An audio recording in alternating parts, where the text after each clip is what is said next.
Hi అండి, hello. నేను మీ Mounika. Welcome to my channel Sushri kitchen. మీరు ఈ ఛానల్ని ఫస్ట్ టైం చూస్తున్నట్టయితే కనుక లైక్ చేయండి, సబ్స్క్రైబ్ చేసుకోండి, షేర్ చేయడం మాత్రం మర్చిపోకండి. ఈరోజు మనం చుక్కకూర పప్పు ఎలా వండుకోవాలో ఏంటనేది చాలా సింపుల్గా చూసుకోవచ్చండి. చూసారు కదా, ముందు చుక్కకూరను అంతా కట్ చేసుకొని శుభ్రం కడిగేసుకొని అదిగోండి అలా గిన్నెలో వాటర్ అంతా కూడా పక్కన వాడిపోయేలా పెట్టేయండి. తర్వాత స్టవ్ మీద ఒక ప్యాన్ పెట్టేసి దాంట్లోకి ఆయిల్ వేసుకోండి.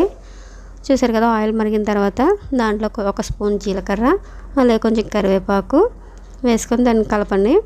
అదిగోండి, ఇప్పుడు కొంచెం చిటికెడు ఇంగువ వేయండి. చిటిక వేసుకోండి, సరిపోతుంది.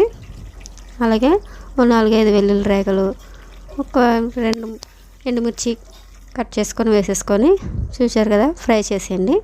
దీంట్లోకి మనం కట్ చేసుకున్న ముందు పచ్చిమిర్చి వేయండి.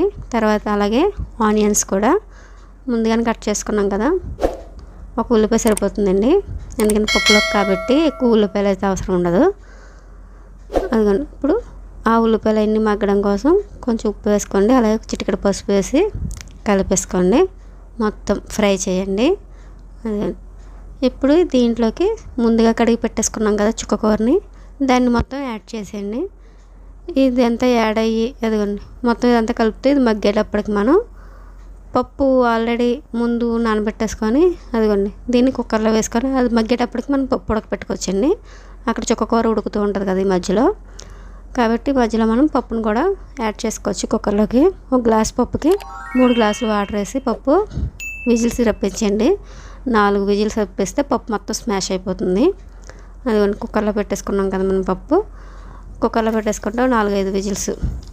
చూసారు కదా, ఈ పక్కన ఈ లోపు చుక్కకూర మొత్తం మనకు కావాల్సిన అదిగోండి మొత్తం చూసారా వాటరీగా వచ్చేసి ఎలా అయిపోయిందో, అంటే మొత్తం మనకి కావాల్సిన అదిగోండి. ఇప్పుడు దీంట్లోకి కారం వేయండి.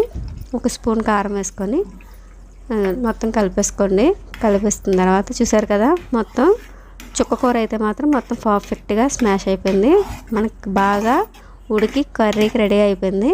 దీంట్లోకి మనం ఇప్పుడు పప్పుని ఆల్రెడీ పప్పు కుక్కర్లో పెట్టేసాం కదా, మనకి కుక్కర్లో పప్పు అయిపోయిందో లేదో చూసేసుకొని అదిగోండి మనకి కర్రీ అయితే అయిపోయింది చుక్కకూరది.